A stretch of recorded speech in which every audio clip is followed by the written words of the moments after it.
ഭൂമിയിൽ ഏറ്റവും വൃത്തികെട്ട സ്വഭാവമുള്ള മനുഷ്യന്മാരാരാണെന്നറിയോ? ഒരാള് നല്ല രീതിയിലേക്ക് തിരിച്ചു വരികയാണ്, അല്ലെങ്കിൽ നല്ലതിലേക്ക് മടങ്ങി വരികയാണ്. ആ സമയത്ത് അവന് നല്ലത് ചെയ്യാണ്, ദീനിൽ നല്ല കാര്യങ്ങൾ ചെയ്യാണ്, പടച്ചവനിലേക്ക് അവൻ അടുക്കുകയാണ്.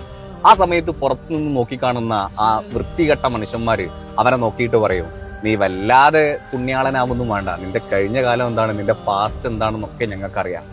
എടോ മനുഷ്യ, നീ പറയുന്ന നീ ഉണ്ടല്ലോ, നിന്നെക്കാളും ചിലപ്പോൾ പടച്ചവന്റെ അടുത്ത് പടച്ചവനോട് അടുത്ത് നിൽക്കുന്നത് ചിലപ്പോൾ അവനാവും. നമ്മുടെ കഴിഞ്ഞ കാലം നോക്കിയിട്ട് നമ്മുടെ ഒരാളെ വിലയിരുത്തുകയാണെന്നുണ്ടെങ്കിൽ, എടോ സഹോദര, നീ ആദ്യം മനസ്സിലാക്കേണ്ടത് എന്താണെന്നറിയോ? നമ്മുടെ മഹാനായ ഉമർ ആരായിരുന്നു? ഉമറിനും ഒരു കഴിഞ്ഞ കാലമില്ലേ? അപ്പൊ കഴിഞ്ഞ കാലത്തിൽ അവൻ എന്തൊക്കെ ചെയ്തു, അവൻ എങ്ങനെ ജീവിച്ചു, അതൊന്നും നീ കണക്ക് കൂട്ടണ്ട, അതൊന്നും പടച്ചോ നോക്കില്ല. അവന് അതിനുശേഷം അവൻ മാറി. ഉമർ മാറിയില്ലേ? അതേപോലെ തന്നെ മനുഷ്യന്മാർ മാറും. അവന് നല്ലത് ചെയ്യുകയാണെന്നുണ്ടെങ്കിൽ, നല്ല രീതിയിൽ ജീവിക്കുകയാണെന്നുണ്ടെങ്കിൽ അതിനെ സപ്പോർട്ട് ചെയ്യുക. അല്ലെങ്കിൽ ഭൂലോകത്തെ ഏറ്റവും വൃത്തികെട്ട ഈ ഒരു സ്വഭാവം ഉണ്ടല്ലോ, അത് അടക്കി പിടിച്ചിട്ട് ആളുകളുടെ ഇടയിലേക്ക് ഇറങ്ങി ചെന്നിട്ട് അവരെ അതും ഇതും പറഞ്ഞതുകൊണ്ടും നീ ഒന്നും എവിടെ എത്തൂല. നീ എപ്പോഴും മനസ്സിലാക്കേണ്ട എന്താണെന്നറിയോ? നീ നിന്നെ തന്നെയാണ് ഇല്ലാതാക്കുന്നത്. നീ ചെയ്ത സൽക്കർമ്മങ്ങളാണ് അതുവഴി നീ ഇല്ലാതാക്കുന്നത്. നീ ചെയ്ത നന്മകളാണ് നീ ഇല്ലാതാക്കുന്നത്.